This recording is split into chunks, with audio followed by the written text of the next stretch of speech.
오늘은 로마서 3장 25절에서부터 마지막 31절 중심으로 오직 믿음으로 말미암는 의라고 하는 제목으로 하나님 말씀 전하겠습니다.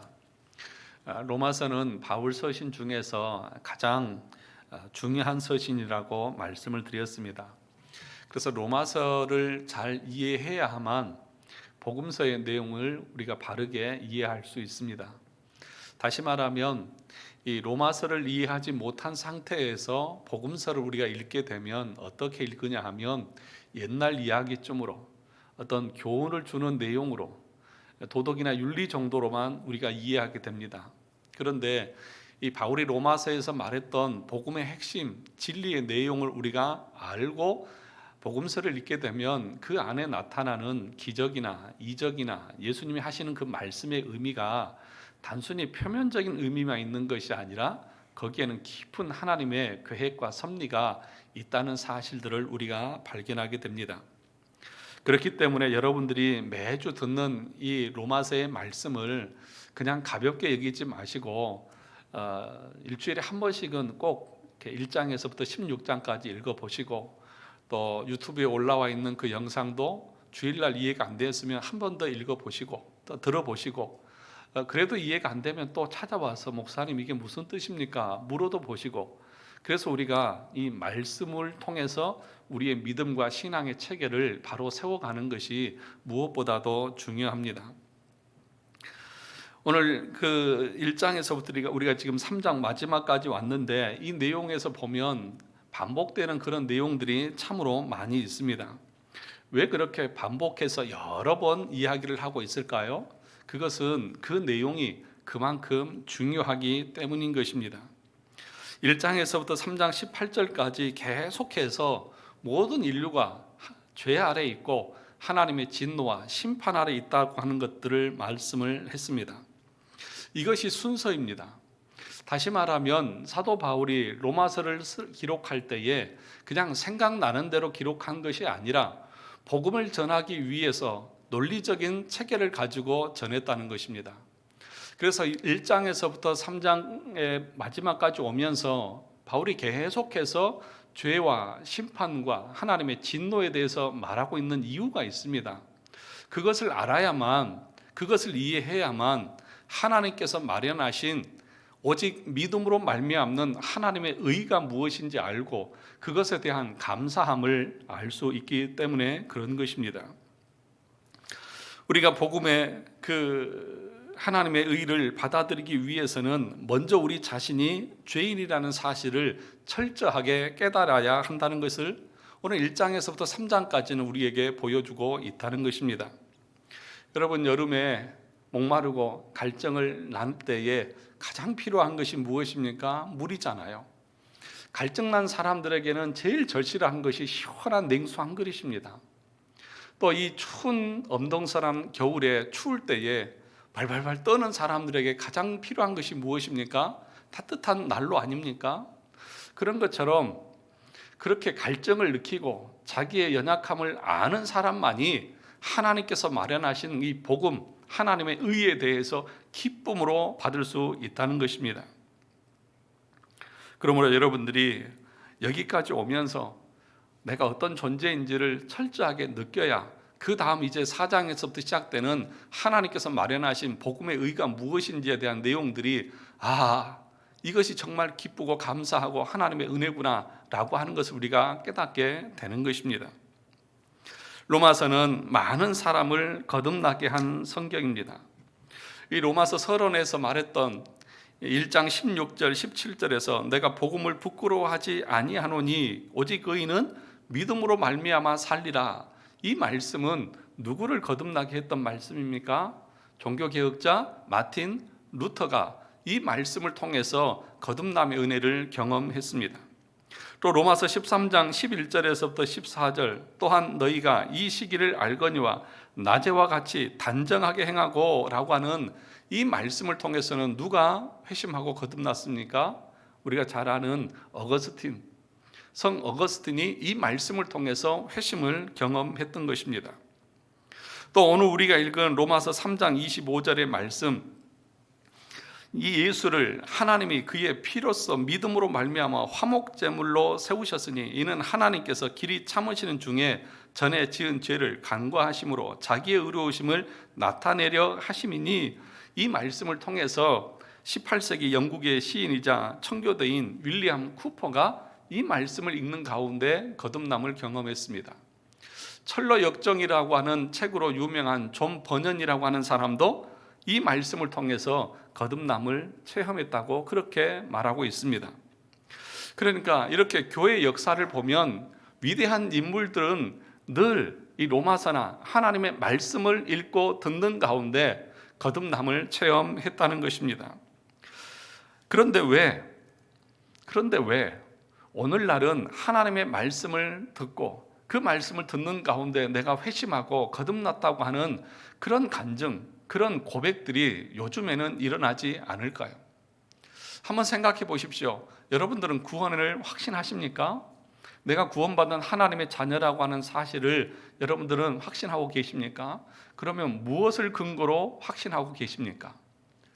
목사님, 제가 기도원 가서 기도했는데 하나님께서 내 마음에 찌릿찌릿한 느낌을 주셨어요. 그것으로 여러분들의 구원을 확신하나요?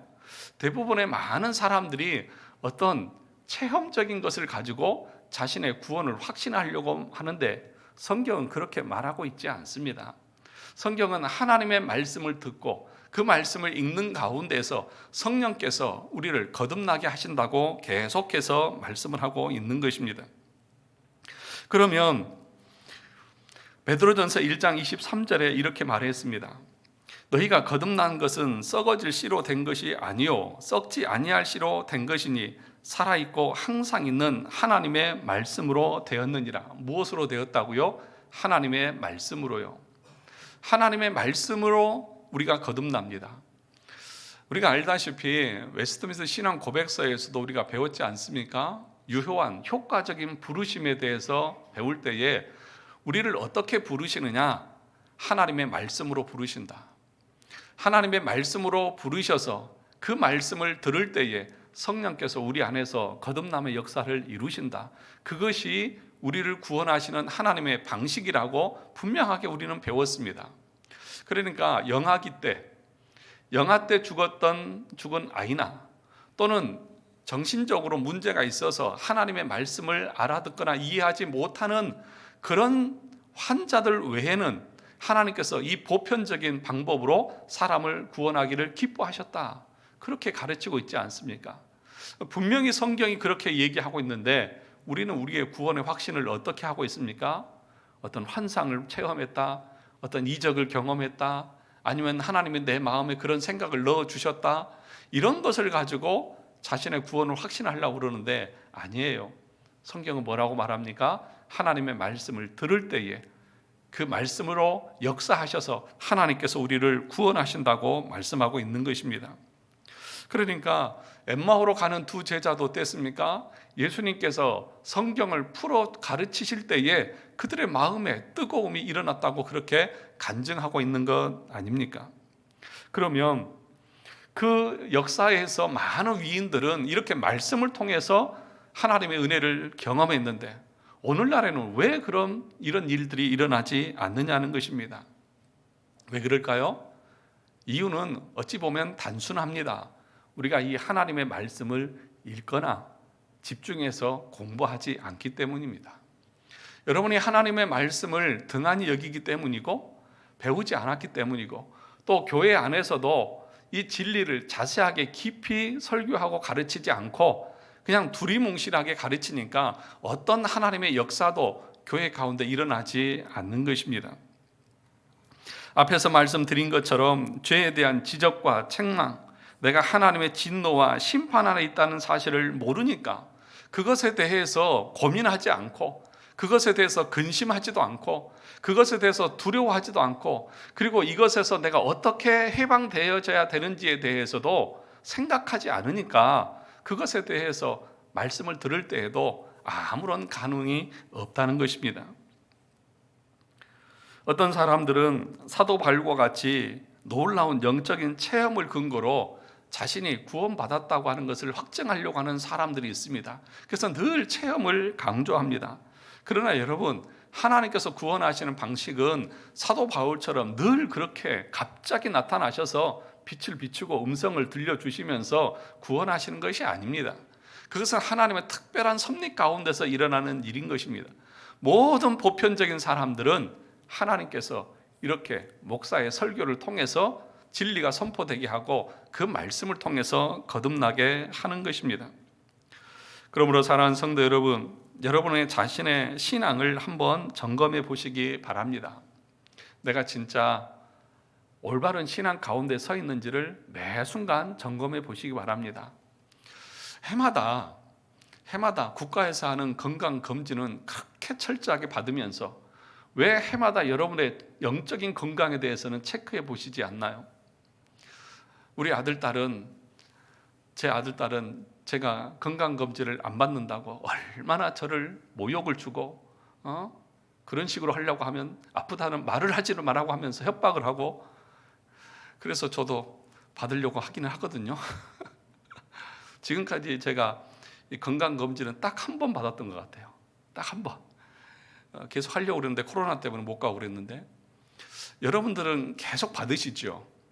건강 늘 체크하고 혈압도 체크하고 당뇨도 체크하고 늘 병원에 다니면서 건강이 이상한지 아닌지 늘 체크하면서, 왜 우리 육신의 건강보다 더 중요한 우리의 영적인 건강에 대해서는 한 번도 점검해 보려고 하지 않느냐고요.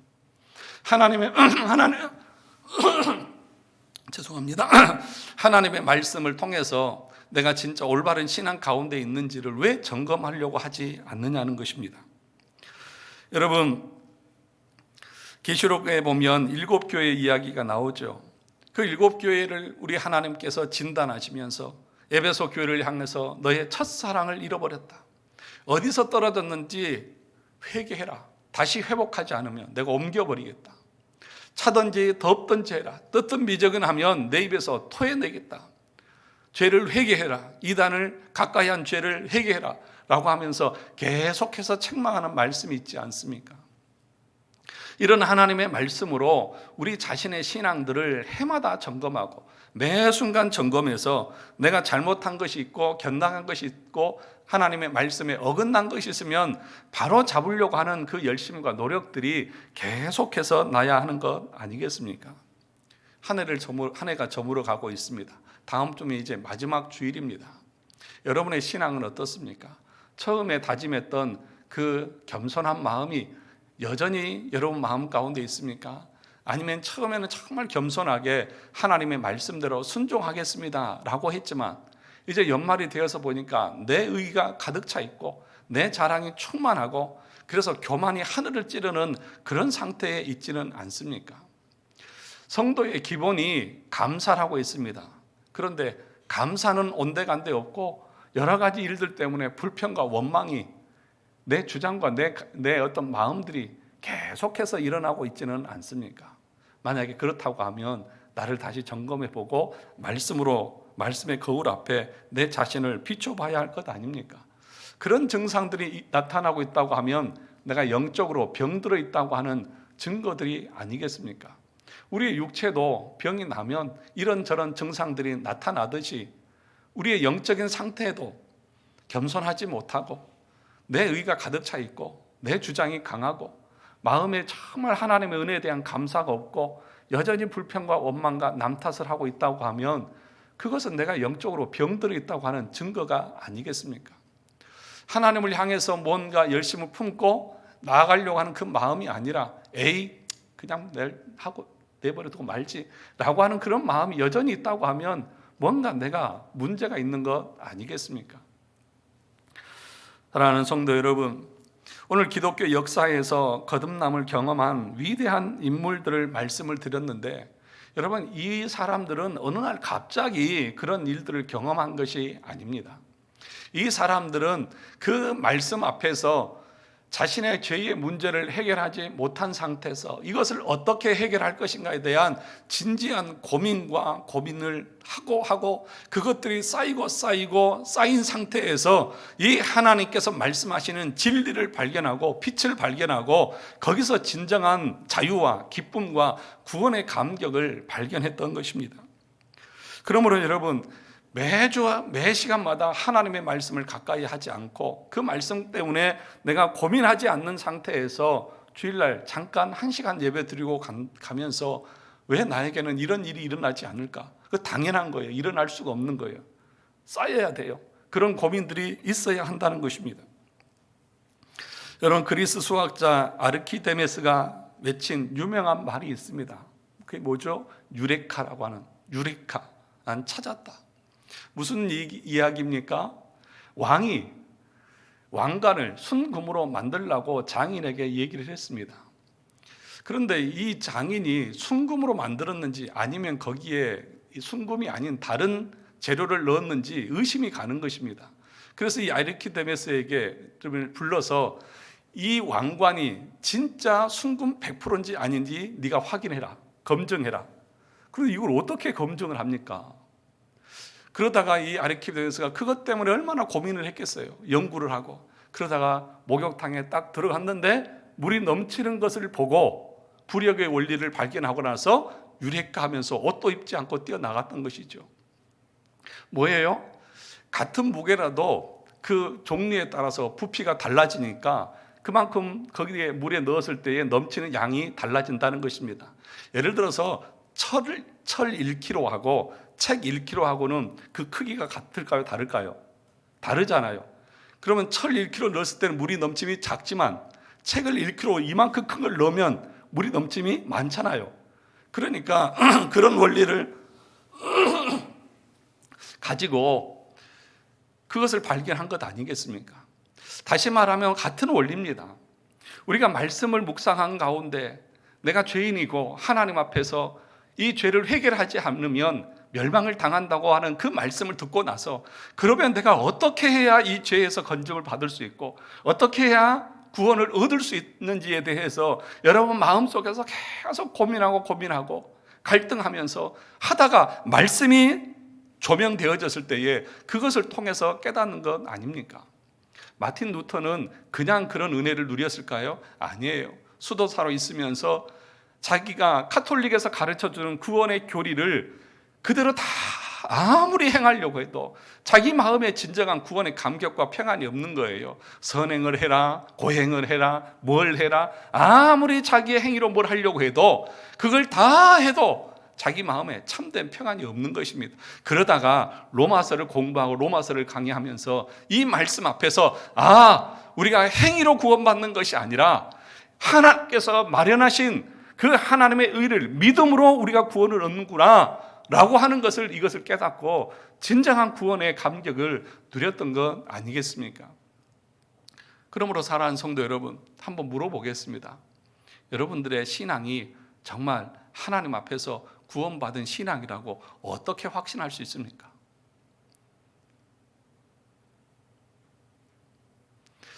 정말 여러분들이 이 말씀을 통해서 목사님, 저는 이 말씀을 읽는 순간 제가 구원을 확신했어요. 이런 구절들이 있고 이런 말씀이 있습니까? 아니요, 목사님, 저는 태어나면서부터 교회 다녔어요. 무슨 그런 말씀을 하십니까? 아니요. 목사님, 저는 예수 믿습니다. 저는 고백합니다. 아니요. 아니에요. 그런 것으로 우리의 구원이 검증되고 확신되는 것이 아니라고 제가 누누이 여러 번 말씀드렸습니다. 그것은 제 개인적인 생각이 아니라 성경의 가르침이잖아요. 그러므로 사랑하는 성도 여러분, 이런 과정을 통해서 우리는 말씀을 읽다가 뒤집어지는 그 역사가 일어나는 것입니다. 제가 이런 말씀을 드리는 이유는 우리 교회가, 우리 성도들이 이렇게 하나님의 말씀을 듣는 가운데에 여러분의 믿음 가운데 확신이 들어가고 거듭남의 은혜가 일어나기를 간절히 원하고 바라기 때문입니다. 그럴 때에 우리의 삶이 완전히 달라지는 것입니다. 왜 제가 이 장황하게 이 서론에서 이런 말씀을 드리는 것입니까? 여러분, 로마서 3장 25절에서부터 31절까지의 이 내용은 로마서 중에서도 가장 중요한 내용 중에 하나입니다. 어떻게 보면 전환점을 이루는 말씀이기도 합니다.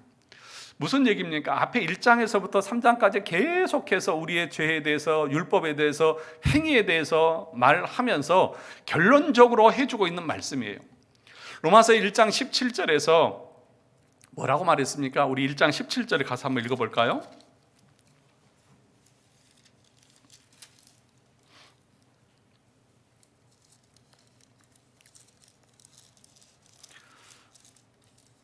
일 장 17절 같이 읽어보겠습니다. 시작. 복음에는 하나님의 의가 나타나서 믿음으로 믿음에 이르게 하나니 기록된 바 오직 의인은 믿음으로 말미암아 살릴함과 같으니라. 이 말씀의 어떻게 보면 결론 부분입니다. 서론에서 말씀하셨던 이 말씀을 지금 풀어서 설명해 주고 있는 내용이 25절에서부터 31절까지라고 말할 수 있다는 것입니다. 이것을 가리켜서 믿음으로 의롭게 되어진다고 하는 이신칭의의 내용이 이 안에 담겨 있다는 것입니다. 우리가 믿음으로 말미암아 의롭게 된다는 사실을 여러 번 반복해서 강조하고 있습니다. 여러분, 바울은 앞에서 우리가 율법으로 의롭게 될 수 없다는 사실을 여러 번 얘기했습니다. 다시 말하면 우리 안에서 일어나는 어떤 행위나 선행이나 공로를 가지고 하나님 앞에 설 수 없다. 오직 의인은 믿음으로 말미암아 산다라고 말하는 그 내용을 여기서도 계속해서 반복하고 있다는 것입니다.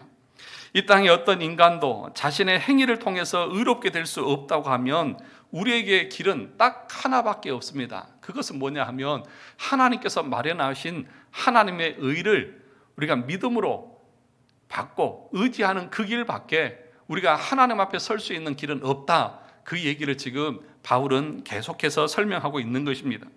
25절을 같이 한번 읽어보겠습니다. 이 예수를 하나님이 그의 피로써 믿음으로 말미암는 화목 제물로 세우셨으니 이는 하나님께서 길이 참으시는 중에 전에 지은 죄를 간과하심으로 자기의 의로우심을 나타내려 하심이니. 그러니까 하나님의 의가 무엇인지를 지금 바울은 25절에서부터 설명해 나가고 있다는 것입니다. 그런데 예수 그리스도를 뭘로 세우셨다고 말합니까? 화목 제물로 세우셨다. 화목 제물로 나타내셨다. 화목 제물로 삼으셨다. 그렇게 얘기를 하고 있습니다.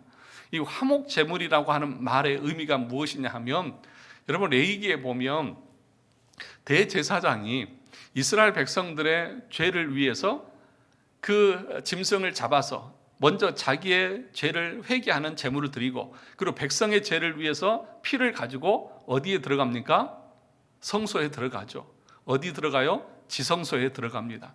그 지성소에는 뭐가 있습니까? 하나님의 언약궤가 있습니다. 그 언약궤를 덮는 덮개가 있는데 거기에 양쪽에 청사가 날개를 펴고 가운데를 향해서 있습니다. 그 덮개를 가리켜서 시은소라고 그렇게 얘기합니다. 다시 말하면 은혜를 베푸는 장소라는 뜻입니다. 그러면 그 언약궤 안에는 뭐가 있어요? 모세의 율법 돌판 2개가 거기 안에 담겨 있습니다. 그러니까 뭐냐 하면 하나님께서는 이스라엘 백성들을 보실 때에 뭘로 보신다는 거예요? 율법을 통해서 보신다는 거예요. 율법을 가지고 판단을 하시겠다는 것입니다.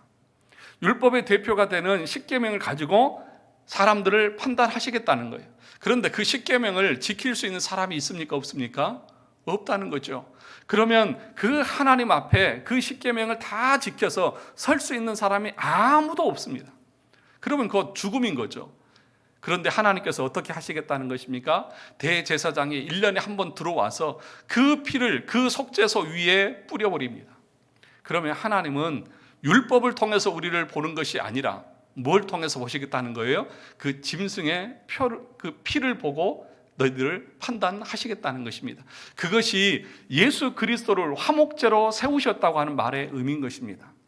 하나님께서 이스라엘 백성들을 그 죄들을 1년의 모든 죄를 그 피를 보고 속해 주셨던 것처럼 예수 그리스도께서 화목제물로 이 땅에 오셔서 자기의 피를 흘리심으로, 그리고 그 피를 우리가 다 믿음으로 받아들이면 하나님은 우리를 판단하실 때에 율법을 가지고 판단하시는 것이 아니라 예수 그리스도께서 다 이루어 놓으신 율법의 의와 그 십자가의 죄책이 다 속해진 것으로 인정하고 그렇게 우리를 의롭게 여기시겠다는 것입니다. 이 이야기를 지금 하는 거예요. 그것이 1장 17절에서 오직 의인은 믿음으로 말미암아 산다고 하는 그 말을 하면서, 그러면 어떻게 우리가 믿음으로 의롭게 된다, 뭘 믿는다고 하는 것이냐고 하는 것을 우리에게 가르쳐 주는 것입니다. 사랑하는 성도 여러분, 우리 개신교는요, 믿음을 강조하지 않습니다. 여러분들 믿음을 주로 강조하는 것을 많이 들으셨죠? 믿으세요. 믿음. 이 믿음에 대한 강조를 참 우리는 많이 합니다. 그런데 여러분, 믿음은 수단이지 도구이지 그것이 우리를 구원하는 것이 아닙니다.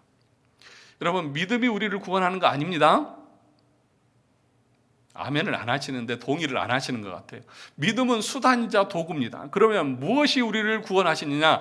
그리스도의 공로가 우리를 구원하는 거예요. 그리스도께서 십자가에서 죽으시고 그리고 율법의 의를 다 이루신 그 공로를 내가 믿음이라는 도구와 수단을 통해서 받음으로 내가 구원을 얻는 것이지 믿음이 아닙니다. 그래서 우리 개신교에서는 여러분 믿으세요. 무조건 믿으시면 됩니다. 이렇게 말하는 것이 아니라 믿음의 내용, 믿음의 대상이 무엇인지를 자세하게 설명하고 가르쳐서 그것을 듣고 알고 깨달아서 그것을 내가 받게 되는 거예요. 다음에 이제 믿음이 무엇인지에 대해서 다시 한번 말씀을 드리겠지만, 그러니까 여러분, 우리는 계속해서 믿으라고만 했지 뭘 믿으라고 했는지를 가르쳐 주지 않은 거예요. 그러니까 믿는데 마음에는 공허한 것입니다. 믿는데 내가 뭘 믿는지를 모르면서 신앙생활을 계속 해왔던 거예요. 그러니까 믿음이 깊어지지도 않는 거고 확신이 차지도 않는 거고. 왜요? 뭘 믿는지 모르는데 어떻게 확신이 들 수가 있느냐는 것이죠. 그러니까 지금 로마서에서 사도 바울은 우리가 믿는다고 할 때 그 믿음이라고 하는 것은 무엇이냐? 오늘 25절에서 뭐라고 말하고 있습니까? 하나님이 예수를 화목제물로 삼으셨다. 그 말은 구약의 이스라엘 백성들에게 율법을 주시고 율법을 지켜야 구원을 얻는다고 말했는데 지킬 수 있는 사람이 없다. 그래서 이스라엘 백성들은 1년에 한 번씩 그 짐승의 피를 가지고 그 속죄소, 은혜를 베푸는 장소에 피를 뿌렸다. 그것이 바로 예수 그리스도를 상징하고 예표하는 것이다. 그 행위를 행함으로, 그것을 믿음으로 그들이 구원을 얻는 것이다 라고 하는 것을 가르쳐주고 있다는 것입니다. 오늘 본문에 보시면 이렇게 말합니다. 전에 지은 죄를 간과하심으로 그렇게 말합니다. 쉽게 말하면 전에 지은 죄를 사해 주시기 위해서, 전에 지은 죄를 지우실 목적으로 그 위에 피를 덮었다는 것입니다. 그래서 여러분의 죄가 다 덮어지고, 그래서 우리 하나님께서는 여러분들을 보실 때에 여러분의 그 상태로 보시는 것이 아니라 그리스도께서 이루신 그 의를 보심으로 우리가 의롭게 된 하나님의 자녀라고 말씀하신다는 것입니다. 그러면 이렇게 말하고 있는 바울의 의도는 무엇이 담겨 있을까요? 여러분, 우리가 의롭게 되어지는 것이 오직 그리스도의 화목제물 그 피로 말미암는다고 하면 우리의 공로는 아무것도 없다는 것입니다.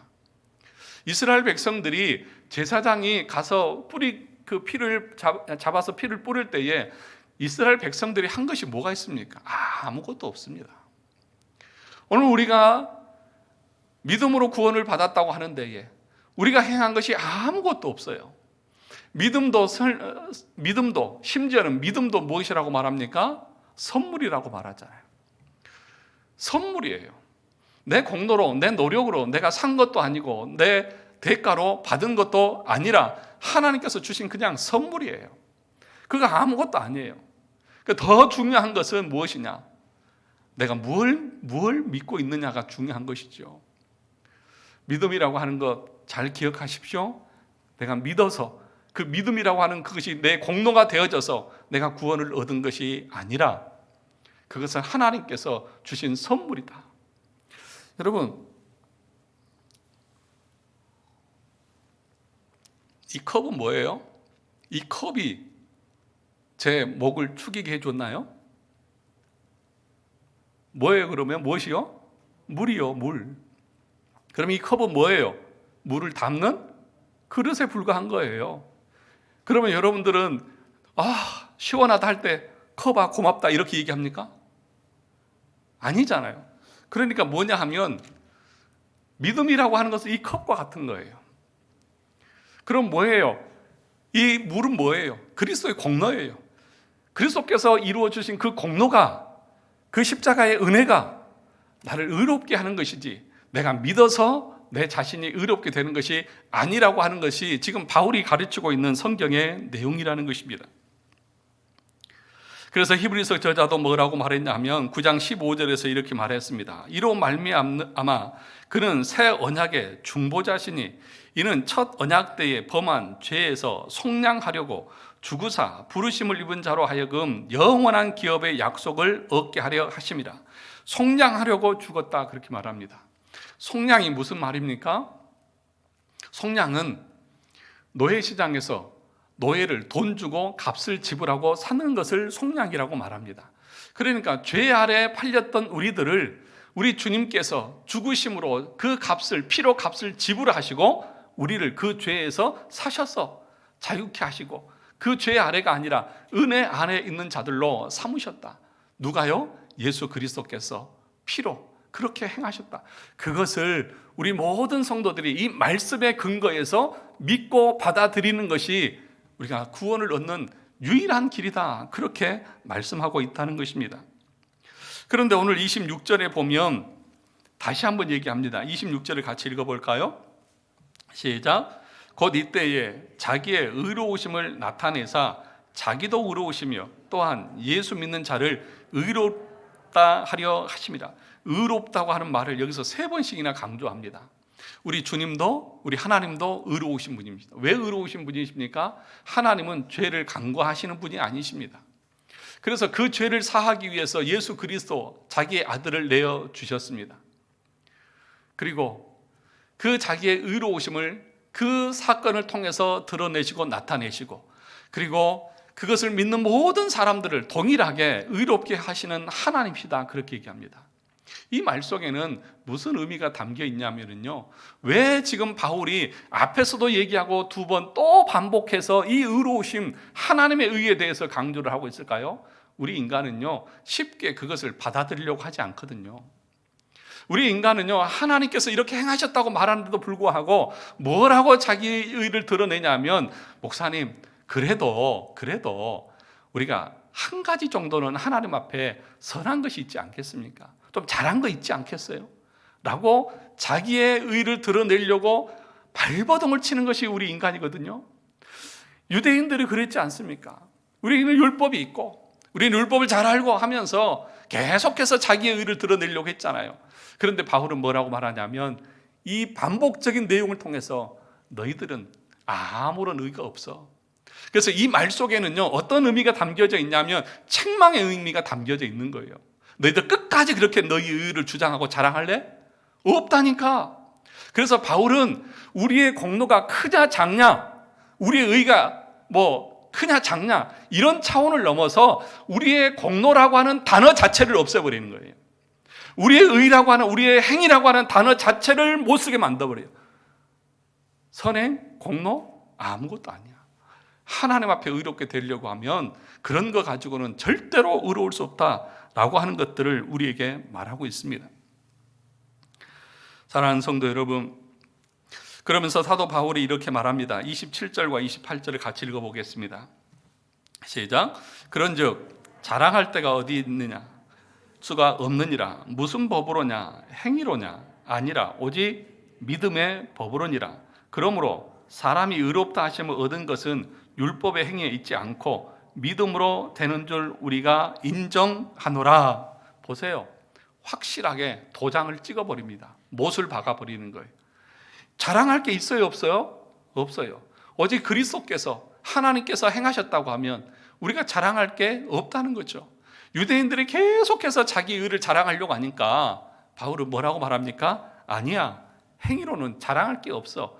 무슨 법으로? 율법이 아니라 믿음의 법으로니라. 믿음으로 우리가 의롭게 되어지는 것이다. 그 사실을 알고 그것을 믿음으로 받는 사람들은 전혀 자기의 공로가 없어도 모든 사람들은 차별 없이 하나님의 은혜로 구원을 얻는다는 사실을 말하는 것입니다. 여러분의 의는 무엇입니까? 여러분의 공로는 무엇입니까? 이사야 64장 6절에서 여러 번 말씀을 드렸는데, 무릇 우리는 다 부정한 자 같아서 우리의 의는, 잘 보세요, 우리의 의는 다 더러운 옷 같으며 우리는 다 잎사귀 같이 시들므로 우리의 죄악이 바람같이 우리를 몰아가나이다. 여러분의 의는 누더기라고 말합니다. 그리고 그 의를 가지고 하나님 앞에 서려고 하는 사람들은 그 잎사귀가 다 말라서 바람에 실려가듯이 그 죄로 말미암아서 여러분들도 멸망으로 실려갈 수밖에 없다. 그러므로 우리의 의나 우리의 공로나 우리의 선행을 가지고 하나님 앞에 나아가려고 하지 말라, 그렇게 말합니다. 그러면 이렇게 얘기하는 사람이 있을 수도 있어요. 목사님 맞습니다. 그럴 수 있죠. 우리가 구원을 얻는 것은 오직 믿음으로 구원을 얻는다고 말할 수 있죠. 그런데 목사님, 구원 얻고 나서 우리가 행한 것 있지 않습니까? 그거 하나님께서 우리에게 의로 여겨주시는 것 아닙니까? 여러분 그렇게 생각하시는 분도 계시죠. 그런데 이 말 속에는, 우리가 믿음으로 말미암아 의롭게 됐다고 하는 이 말 속에는 믿은 이후에 우리의 모든 행위도 다 포함되는 거예요. 그 어떤 행위도 우리가 의롭게 될 수 없다고. 아니 목사님, 야고보서에 보니까 행함으로 의롭게 된다고 그렇게 말했지 않습니까? 그런데 여러분, 여기서 바울이 말하고 있는 오직 믿음으로라고 하는 말과 야고보서에서 말하는 오직 행함으로라고 하는 그 말은 다른 얘기가 아닙니다. 바울이 말하고 있는 것은 우리가 믿음으로 구원을 얻는 그 믿음을 말하는 것이고, 야고보가 말하고 있는 것은 믿는다고 말하는 사람들에게 네 믿음을 네 행함으로 증거하라고 하는 얘기예요. 왜 그런 얘기를 하냐 하면 참된 믿음 가운데 있지도 않으면서 자기가 믿는다고 거짓말하는 사람들이 있었거든요.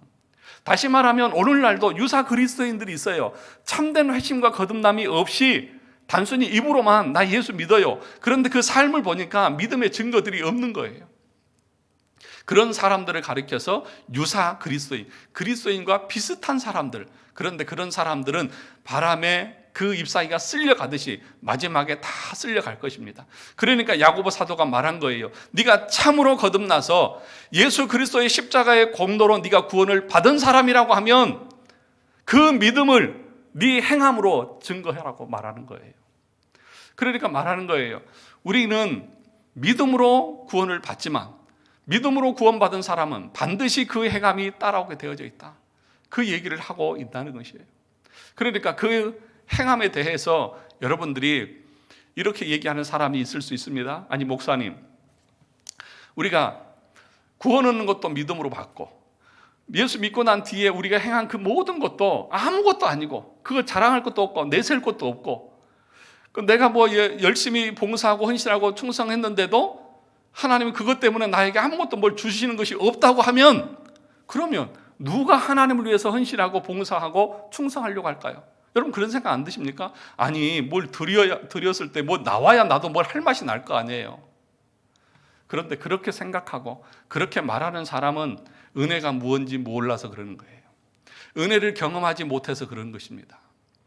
참된 거듭남과 중생, 그 구원의 감격을 모르니까, 그걸 경험하지 못했으니까 여전히 자기의 의를 내세우려고 하는 거예요.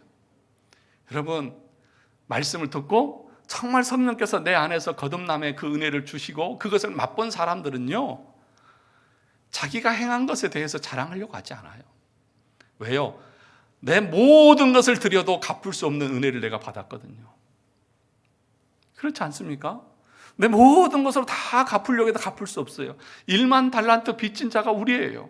우리의 전 재산을 다 팔아서도 그 죄의 것을 치를 수가 없다고 하면, 그런데 그것을 거저 주셨다고 하면 그 은혜를 아는 사람들이 은혜 받은 사람에게 감사해서 뭘 보답하고 나서 생색 낼 사람이 있어요? 나를 물속에서 건져준 사람한테 해마다 어떤 사람은 그러죠? 정말 은혜 받은 분에게 뭐 명절이나 연말만 되면 늘 찾아가면서 감사를 하잖아요. 그때 나를 살려주셔서 너무 감사합니다. 그러면서 조금 지나고 나서는 이 정도 했으니까 됐잖아요. 나도 줬으니까 뭘 주세요. 이렇게 말할 사람 있어요? 제가 이거밖에 못해서 너무 죄송합니다. 내 마음은 더 많이 해드리고 싶습니다. 이게 진짜 은혜를 받은 사람의 마음 아닐까요? 그래서 여러분, 저는 이렇게 설교하면서도 때로는 이렇게 아무것도 아니고 여러분들 한 것 아무런 공로가 아닙니다 이렇게 얘기하면, 그럼 우리 성도들이 헌금도 안 하고 봉사도 안 하고 헌신도 안 하면 어떡하지? 저 그런 걱정 안 합니다. 왜요? 만약에 그렇다고 하면 그분은 아직 거듭나지 못한 사람이구나라고 하는 것을 제가 알 수 있고, 그럼에도 불구하고 열심히 하면 저분이 진짜 구원받은 거듭난 하나님의 백성이구나 라고 하는 것을 알 수 있기 때문에 그런 것이죠. 사랑하는 성도 여러분, 저와 여러분들이 이 로마서에 있는 말씀 여러분 철저하게 들어야 합니다. 내가 구원받은 것은 내 자랑할 것, 내 공로 아무것도 없다. 믿은 이후에도 내가 하나님 앞에 죽어서 설 때에 뭘 가지고 하나님 앞에 설 수 있느냐? 주님, 제가 이 교회를 몇 년 동안 섬겼고 헌금을 얼마를 했고 내가 어떻게 뭘 했고 이거 가지고 가는 것이 아니라, 주님, 십자가에서 내 죄를 위해서 피 흘려 주신 그 은혜, 그 공로, 그거 하나만 가지고 갑니다. 그거 하나면 됩니다. 그거 가지고 우리 가는 거예요. 그 은혜에 감사해서 감격해서 더 하나님 앞에 봉사하고 충성하는 것입니다. 이런 은혜가, 이런 감격이, 이런 거듭남의 중생의 축복이 저와 여러분 가운데 일어날 수 있기를 주님의 이름으로 축원합니다.